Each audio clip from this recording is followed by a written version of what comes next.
Hey everyone, this is Axel Raven here. I am sitting here with BJ Loveless, co-owner, compatriot, as well as Stephen Black, our GM for the Minnesota Legend. How are you guys?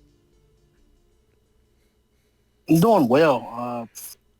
Just getting closer and closer to the season start and getting the goosebumps out, and let's see how this season 21 goes. Yeah, how about you, Stephen? I can't really complain. It's been a little bit of a roller coaster of a day, but I'm hungry for this convention, hungry for the season to get started. It's been a pretty good off season, so I'm just ready to hit the field again. Awesome. Similar. I've. It's been a long road towards getting to where we're at, and we're now about 2 weeks or so away from the big kickoff of season 21 officially. Man, these changes they've been coming through. You know, we first found out about all the 2K4 stuff around Christmas time, or New Year's of 2023, and slowly, progressively getting into it, and we're at the precipice now. I'm curious on your take. It's been a very interesting off season. Lots of new stuff. New cap, new monetary system versus points. So we're working with cash. New players participating in the draft again this year. Just sort of curious for both of your take on how the offseason went for the Minnesota Legend. What are your thoughts on it so far? Go ahead, Steven. I'm gonna let you start that on that one. All right. I would honestly say, at least for the off season for the Legend and for myself, it has been the by far the wildest off season I have had since I've been in the league. Obviously, for those in the league who already know me, they would know I was on the Florida Storm for the last 4 seasons before I decided to make the jump over Mm-hmm. here when I got hired on here as GM, and I'll be darned if I didn't have to immediately hit the ground running as soon as I walked in the door, getting some behind the scenes things taken care of. But I can definitely say once those things got squared away, the off season has been nothing but a roller coaster. Just trying to get used to my GM duties and get used to the locker room, which of course the locker room for the Legend has been nothing but awesome since I stepped in the door. Then of course jumping into free agency, which I knew free agency was going to be hectic, but I did not expect to not only get done what I got done, but for it to be as hectic, if not more, than what has gotten done. Obviously, bringing in guys like Geezer Powell, Vin Calia, those were huge. Of course, other members of the front office, bringing in guys like Miles Gibson, Dusty Wilson, and Jay Hayden, which I could not be happier about it. And then, of course, the draft, which we're like, what, maybe a week, 10 days out from the draft, and I have been very pleased with everything that has been going on. Of course, Brookie Berg's been a very good locker room presence for us. Jay Hayden, or no, not Jay Hayden, my God, Jason Clay is going to be our new stats guy, and then of course, reuniting the Fights and Insights crew with Mr. Nicholas Frostel. I have been very impressed. I know the coaches, that being you, Axel, and Jay Hayden, have been hard at work trying to get the gameplay ready for us. I know Daniel Wright's been running some sims as Mm-hmm. well, and everybody from the water boy to the head coach to the owners uh, have been getting this team ready, and I cannot wait to see what the finished product is going to be once we hit the field week one. It's been a roller coaster, but I'm happy we're here. Right. I, to a degree, I'd have to agree. Contrary to belief, we got started a little late on our off season task list. Obviously, Jason France stepped down towards the end of the season as GM. Had to get on the ball and roll and find a new general manager. As we all know, in SFL, the off season technically never ends. Teams Yeah. are always talking to players, communicating, and we had a playoff appearance, so our season ended. What was that? Yeah, yeah, I wouldn't say February. I Oh, could be wrong. I think it was The April. Oh yeah, I'm way off. Yeah, April. So when after the loss to ACA, we kind of got the ball rolling on interviewing for the GM's position and things like that. And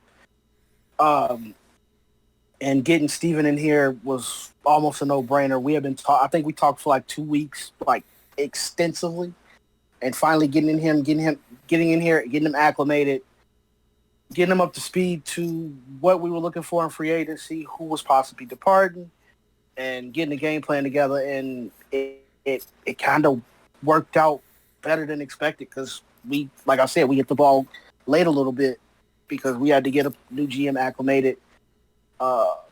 Axel was returning to the head coaching position and getting things what he wanted for a new engine and a new system and new players and how we wanted to build this initial team out going into the change and getting Diesel on the phone. Of course, I had relationships with him and Jay Hayden, so those were big for us. Those actually Diesel was talked to ahead of time, and he was ready to make a change. Vin Calya kind of, when the London thing kind of went on a hiatus and those guys were looking for new homes, we just reached out and it kind of, snowballed into a greater conversation. We couldn't be happier to have won the Vin Calya sweepstakes and getting him in here and paired with future Hall of Famer like Deezer to make this offense dynamic in a lot of people's eyes now versus last season where we had some hangups on offense a little bit, but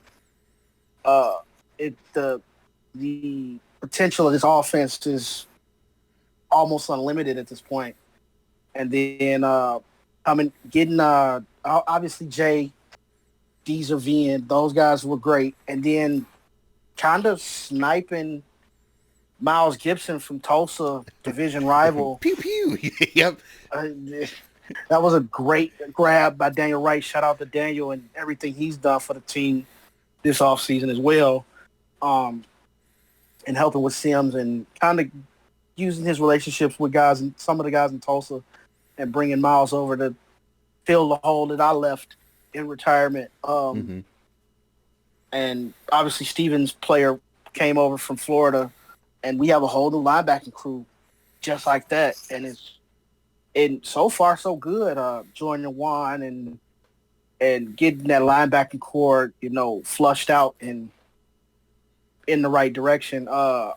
Also in the draft, Brookie Burr, Jason Clay, Frossel, our number one draft pick, and contrary to the belief, Frossel was always our number one pick. Yeah.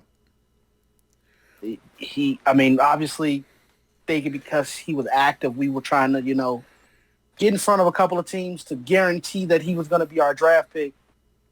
And he kind of fell in our lap, and we couldn't have been happier. So, Again, Frossel, I know you're going to listen to this at some point.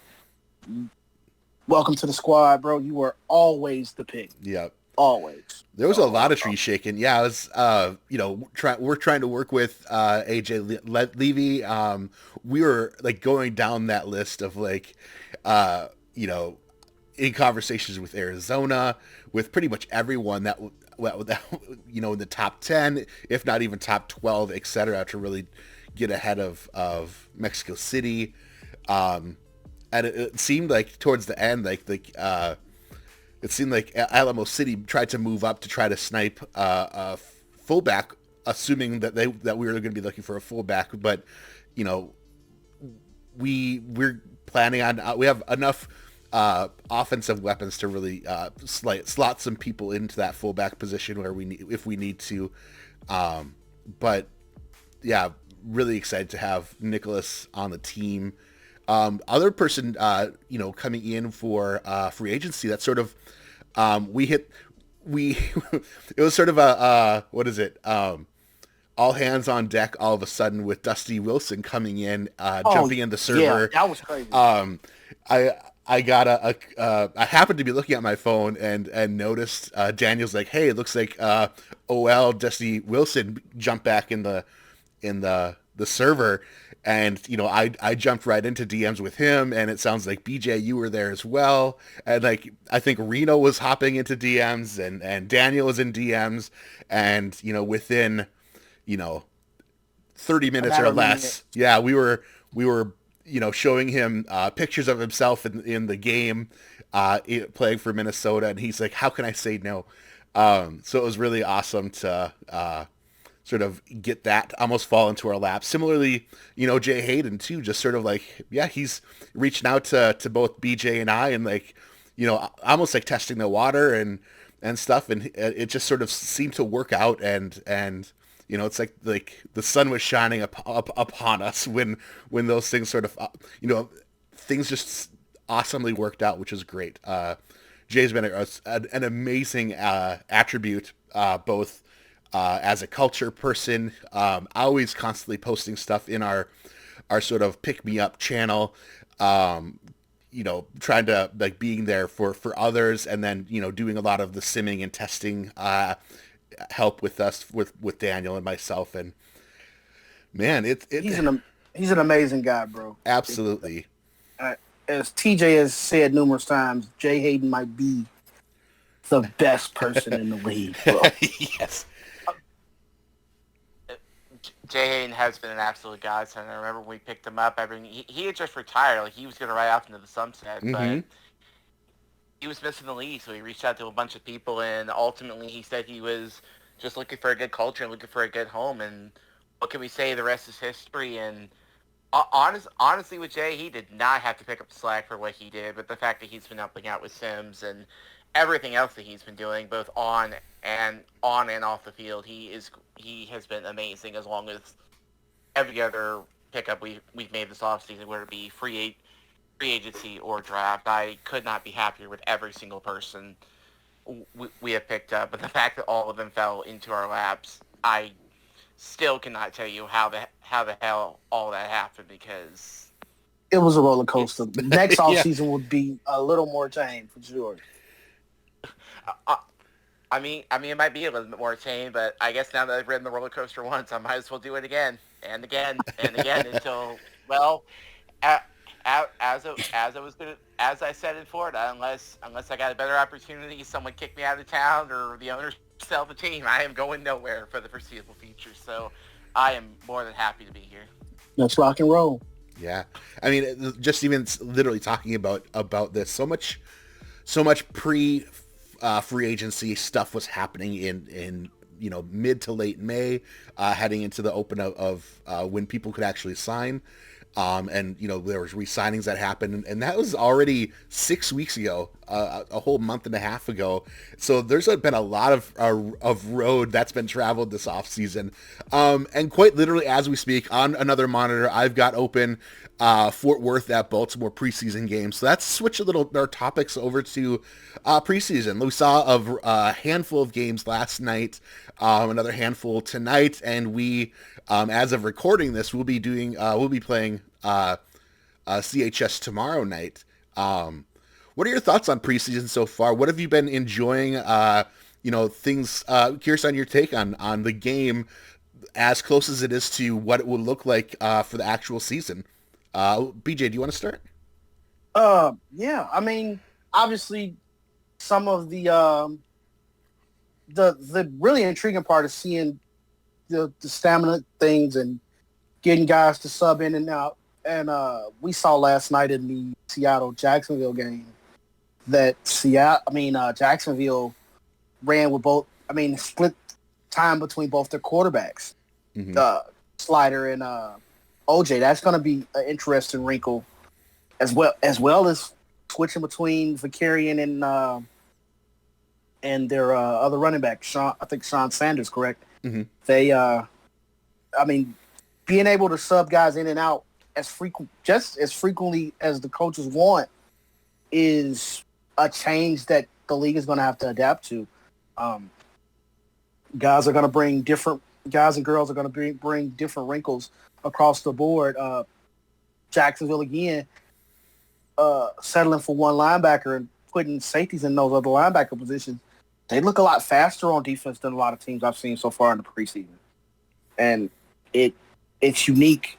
It's a lot of uniqueness, and that's a fresh spin on the league, especially a league that's been in one format for so long that it's going to be almost a breath of fresh air, because everybody's going to have a different take on how they want to run things.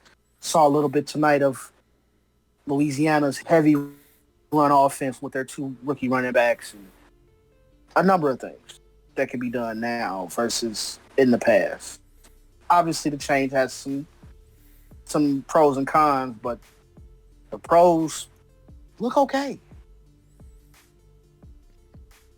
Yeah, and I was going to mention I was watching the Seattle game and Patak, I think at least at one point the stats for him came up and he had run almost intentionally, it seemed, around 5 times for almost 50 yards, which is, in APF era, like that was unheard of. So to actually be able to look like you have a more of a scrambling quarterback, the gameplay was a lot more, I think you've mentioned random or a lot more dynamic. There's, like you said, a lot of wrinkles and a lot of variability that comes into it. So there's a lot of ups and a lot of downs that can, really come and make these games a lot more interesting to watch. Yeah, even in a situation, I think it was 4th and short, and a team just decided, like in APF, you had a lot of pump faking on the 4th and shorts that they wasted the time out. The new engine is a lot more aggressive. They're probably going to go for it on 4th down. I've seen sims where the punter takes a snap and throws the ball, and I've seen completions. I've seen interceptions from defensive linemen. I mean, it's a lot more to offer on the table to players and things that weren't possible or didn't happen in the last engine. That's gonna happen in this one, and it's gonna shock some people, bring some surprises, bring just a different wrinkle to the game in general. Steven, what are your thoughts? Well, I'm going to humbly admit I have not had a chance to on the preseason games because I am still recovering from a vacation that I just recently took. But nice. Vacation time! Can't wait. Vacation time indeed. I was, especially after the off season. It's like, man, I need a vacation. So we took a trip down to Tennessee, and I just got back on Monday, so I've been kind of getting back in the swing of things ever since. Sure. But just watching the Fort Worth and Baltimore game that I'm seeing right now, along with everything else that I've been hearing throughout the offseason, I'm actually liking the preseason. I'm liking this new engine because possibilities are starting to open up. You could probably try to guess what's going to happen on a lot of things. You're probably going to be wrong because with this new game, unlike APF where you can basically pick out those handful of possibilities and know what's going to happen. Like, oh, they're running this, blah, blah, blah. Now with this new game, you do not know. It could be 4th and inches. They might be punting. They might decide to just go for it. And BJ, like you said, the punter might even throw the ball. Heck, we might even see like fake field goals. I know our assistant GM Mickey Malillo, like if that man might have ended up throwing a pass this season. You never freaking know with this game. Mm-hmm. Just with all the possibilities that are there, I'm liking it. In APF with defensive linemen and linebackers, you could basically almost never see an interception. Now, it has the possibility to happen on any play, depending on what happens. So, and it's going to be a lot of people adjusting to this new system and this, well, basically this new era we're in. So, I'm highly impressed. This Fort Worth Baltimore game has actually looked pretty good. I've seen some very good plays on both sides of the ball, so I think we might see some close games this year, and maybe some teams that nobody are expecting rise up with the new system that's happening. Except Indy. So with that, then we'll move into week 1. So yeah, I mean, as you said, we're almost like hitting a hard reset, a hard reboot on what we could expect teams to do. Very little ability, kind of none at all heading into week 1. Opportunities to scout or assume what the other teams are doing. You ultimately have to sort of like, based on what we know of like Chad or Adam over at Indy, trying to figure out or determine what is in their head, what way that might they be going. What does the roster look like? Where are their strengths, where are our strengths, and playing to our strengths and taking down their strengths, and things. What are your thoughts heading into week one? It'll be a big game. We're sort of headlining that first night. What are your thoughts on week one versus Indy? Well, we're opening up week one. Well, Uh, we're opening up the Saturday block. Yeah. The Hall of Fame game is Friday, so that'll be interesting to watch with Baltimore and Florida, and I think Carolina and Motor City are the first two games off the slate. So it'll be good to settle in Friday at the convention in Cincinnati and kind of enjoy that, and shake some hands, have some conversations, enjoy the Hall of Fame festivities, and watch a couple of games to see how things shake out. But Saturday morning is when things get real. Obviously, if you don't know, Indy, Minnesota is the greatest rivalry in the SFL at the moment. And second place is a long way. We got some things in store for that on both sides from what I'm hearing. So it should be interesting. We're gonna start revving up the engine on that rivalry soon. So just getting ready for week one, man. And week one is always a crapshoot. Just prepare the best way we can to see what works best for what we have, and hopefully it can combat what they put on the field in week one. And I think our coaching staff is doing a hell of a job to get that rolling to begin with. So just can't wait to get to the convention and put on a show for people, man. Yeah, we're what, 9 days away from arrival kind of thing. Yeah. Cool. And what are your thoughts on week one, Stephen, heading into season 21? The Ohio native at that. Yes. I was about to say, I have been chomping at the bit for week one to get here for ages. Obviously, of course, playing Indy on Saturday at the convention, which despite the fact that we're going to be here in my backyard, can leave the fact y'all are making me get up early on Saturday to come watch us beat the SHIT out of Indy. It is beyond me, but I'm already going to tell you I'm going to be there. The weekend is actually set up perfectly for me.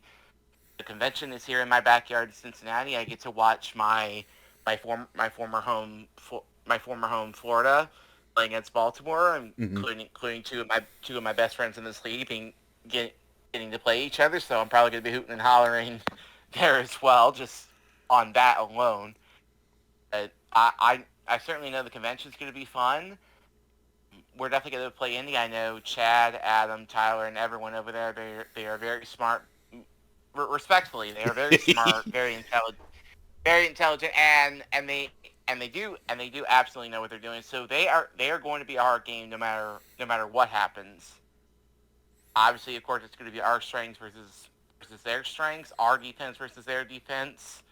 They've got a very high-powered offense. Obviously, of course, Colin Pearson, Ryan Roosevelt being on that team, along with every other weapon they've got, is going to be.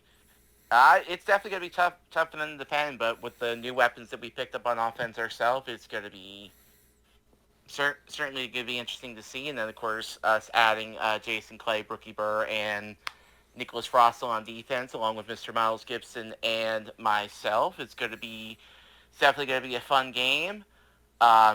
This game, I guess you could say game wise, it's not in our backyard, but of course, we all know this game's taking place at the convention. It's in my backyard. We're winning this game. I've already called all the mechanics in the area and told them they're going to be busy next weekend. So let's get down to business. I've already put a W in the column. Let's go make it happen, and then we'll see Alamo City in week 2. Gotta defend that Central Division Championship, baby. Gotta defend it. Oh, got to defend indeed. What, haven't you guys won like the last 2 years in a row, if I'm not mistaken? No, we fell short our first season of the division title, but we won it last season. Yep, the first season, Sioux Falls, it ended up in their lap. Oh, Oh, okay. I probably just didn't remember that you guys didn't win the division crown We because we y'all were in the playoffs. Y'all were in the playoffs We were, anyway. yeah, So yeah. yeah. So yeah, that week one is gonna be fun. Playing Indy is always Yeah. fun, and leading up to that and pushing buttons and just sparking up the rivalry and just making it fun makes my day for me. We played them twice this season, so Yeah. we get a home and an away game against them, which is always eventful for us. I feel like anytime Indy Minnesota plays twice, it's gonna be an interesting season. Yeah. And it's going to be, doubly fun. It sounds like Chad and a lot of the indie gang, being so close to Cincinnati, Ohio, will be, on site there at the convention for our week one game. BJ, you'll be there. Steven, you'll be there. I'm going to be there driving with my wife, and we'll be picking up the Meerkats. Mickey's going to be there. There's going to be between the two teams, I'm sure there's probably there. It's very likely that it could be almost 20 players between those two teams there on site. It may be a little more. I think it's like closer to 25. Wow. I was gonna say I wouldn't be surprised if there's like 25, 30 players between Indy and Minnesota alone. And honestly, like I said, I love chatting them to death. But I said the same thing. I said the same thing to all my opponents in Florida, and I'll say the same thing here.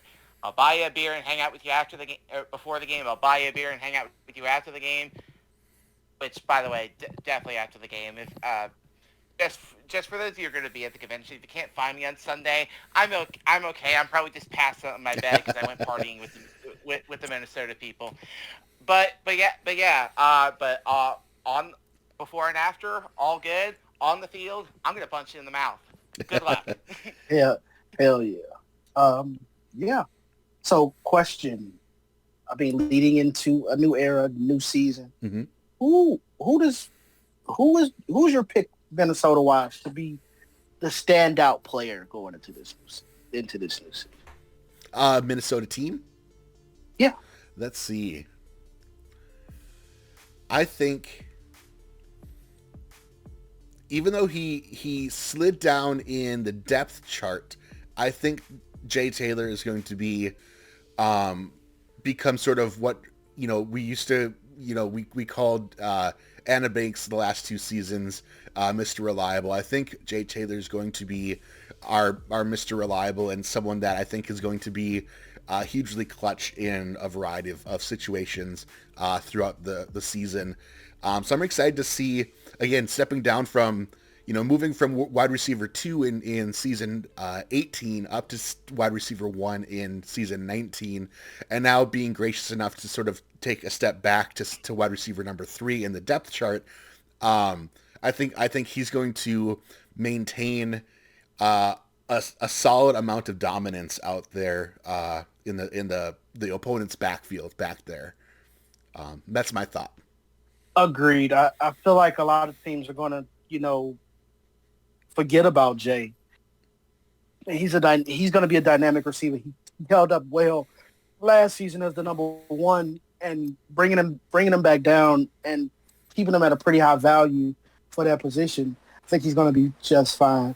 My pick, as far as dominance wise, is on the defense. I'm a defensive guy. Yeah. I'm gonna go with Max. I'm gonna go Max Knight. He's looking like a demon so far, and I think it's gonna show. Whether it be sacks, tackles for loss, just causing havoc in some backfields. Yeah. Depending on the aggressiveness of the defense on any given week, I feel like Max can be a game changer. He was a game changer last year, and I feel like he got snubbed a bit in all-star votes, but I definitely feel like he can make a difference this season. Yeah. A bigger difference. Like you said, if it's not him racking up the stats, it's him enabling others all around him.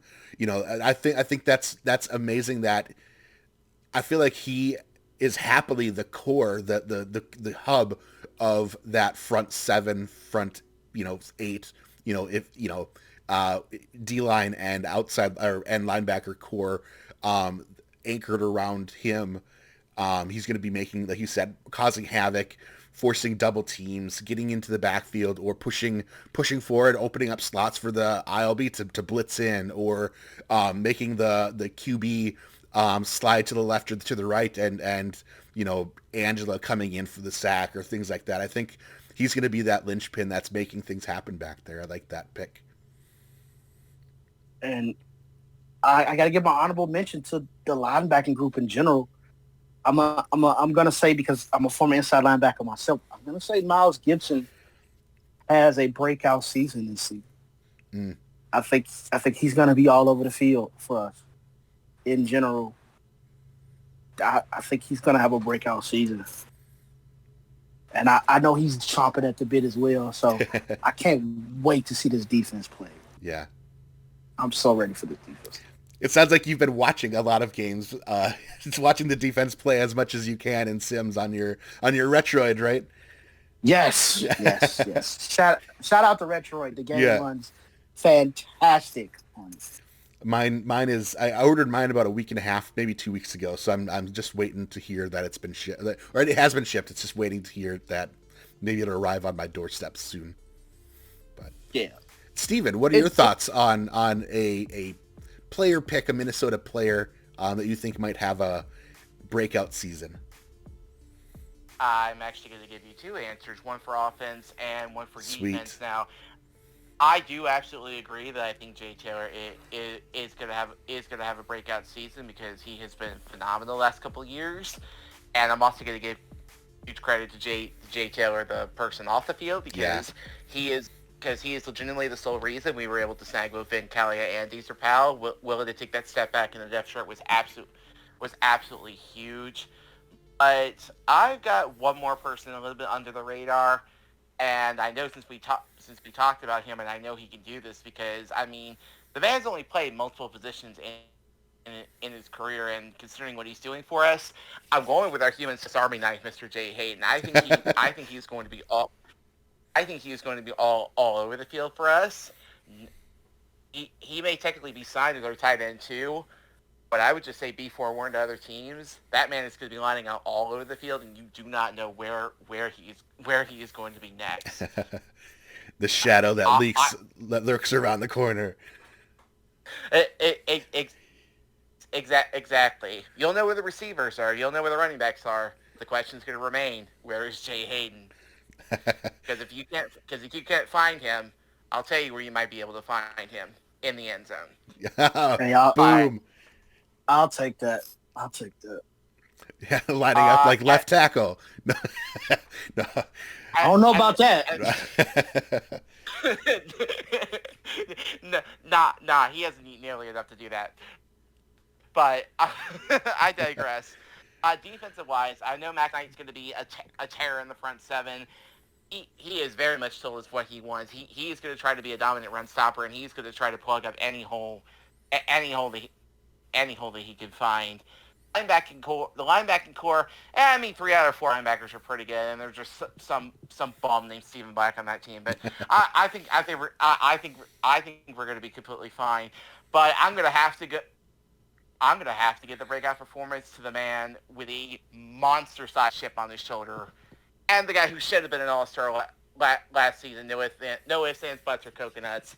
I'm giving it to Derek Meerkat. Mm. Yes, Derek got snubbed. Derek had a fantastic season last year. A fantastic season. Absolutely. He got snubbed last season. He played great. I'll definitely say while he did take a lot of it in stride, he was very rightfully a little bit miffed and a little bit upset that he got snubbed out at All-Star. So I know coming into this season, while I know he's definitely going to play for the team and he definitely wants to win, that man's got a chip on his shoulder. So he's going to play like he wants that All-Star selection. He's going to play like he wants that championship. And I'm definitely going to say if Derek himself has anything to say about it, hell yeah, he's going to the All-Star game this season, and hopefully we can repay that kindness by winning a championship. Absolutely, and happy belated birthday to Derek. Yes, as well. He's trying to regain the best meerkat in his household title this season. So shout out to Angela as well. Yeah. No, I'd agree.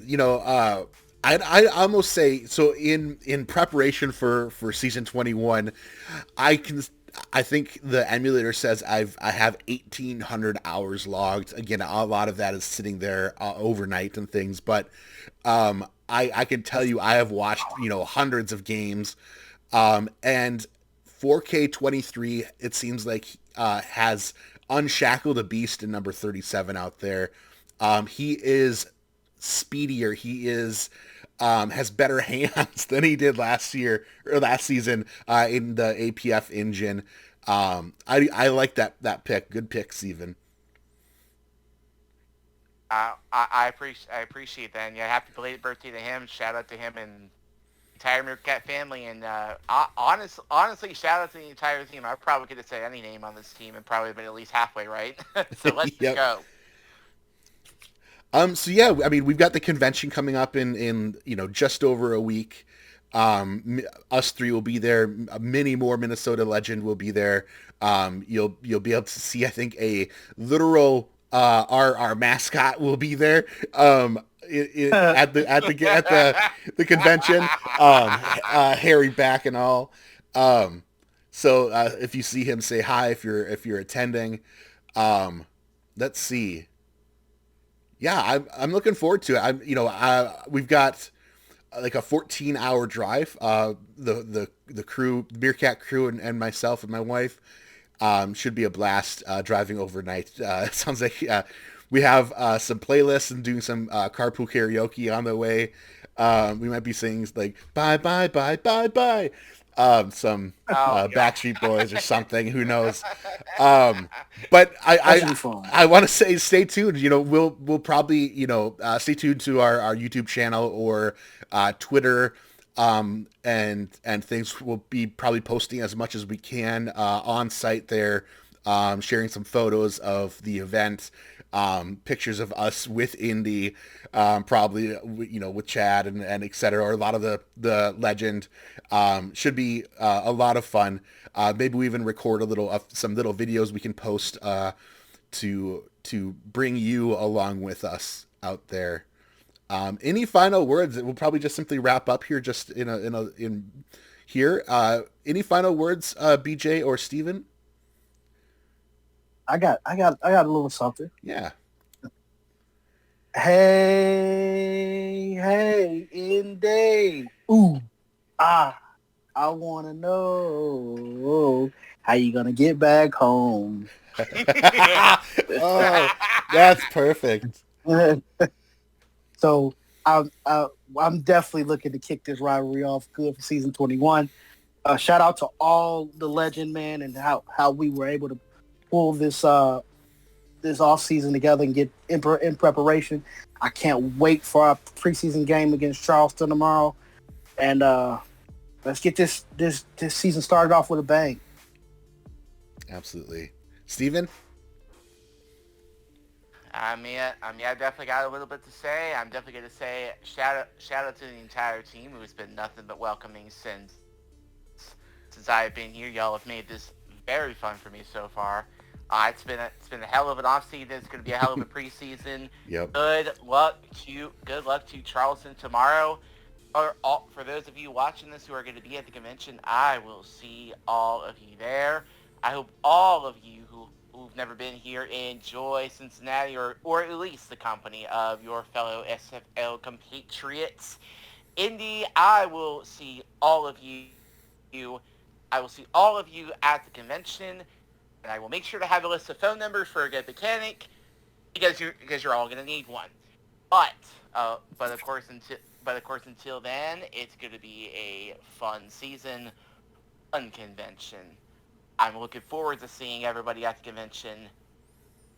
This is gonna be a great season because anything can happen, and I do mean anything. Awesome. You, Axel? Let's see. I'm just really excited to actually get this thing pushed over the edge, and it it felt like a very odd time in May. I'm recollecting back to mid and end of May when we're just sort of sitting there waiting because we didn't know exactly when re-signing period was going to start. We were, doing as much as we could with networking, connecting with players.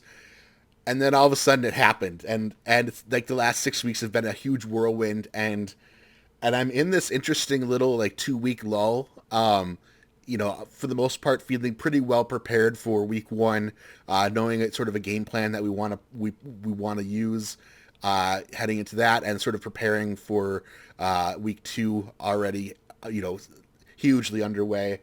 And I'm excited for it to just sort of start and be like in it, because it is a 14-week crazy ride. And hoping, more than 14 weeks for us, when all is said and done. But, I'm just really excited to get that game, see everybody, just be in the moment during the convention and have that be just an awesome kickoff to what will be an awesome, regardless of the result, what will be an awesome, inaugural, 4K23 season for the Minnesota Legend. Agreed. Let's go be legendary, fellas. Absolutely. So on behalf of BJ Loveless and Stephen Black, this is Axel Raven. Thanks for joining us for this little chat. And, again, stay tuned to our Twitter, to our YouTube channel for more content and media as we get closer to season 21. Good night, everyone. We out.